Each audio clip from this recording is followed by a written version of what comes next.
Mr. Mayor, on solitary confinement or punitive segregation, the speakers indicated that this is going to pass. It has widespread support in the council. You may have seen what happened last week with a bit of a confrontation outside on the steps.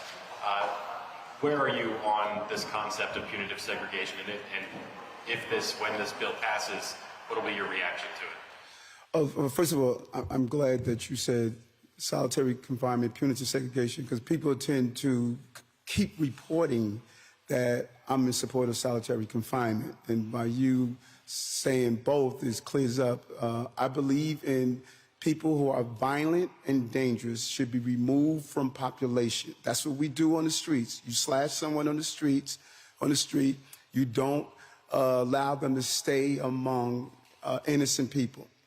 Over 80% of the people who are attacked by those in punitive segregation, over 80% are other inmates. They're just trying to serve their time.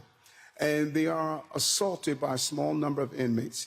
If this bill passes based on what I read, I'm going to do an evaluation and if need be, use the power of veto to stop it. We've had a lot of conversations with council people. Anyone that saw the hearing would have to ask themselves, what are we talking about here? And, you know, the discussion of before you put someone in punitive segregation, give them a trial to determine if they did the act, but you're going to leave them in a dangerous environment. This just doesn't make sense. It just doesn't make sense that we will put correction officers in harm's way and civilians who work on the island and other inmates.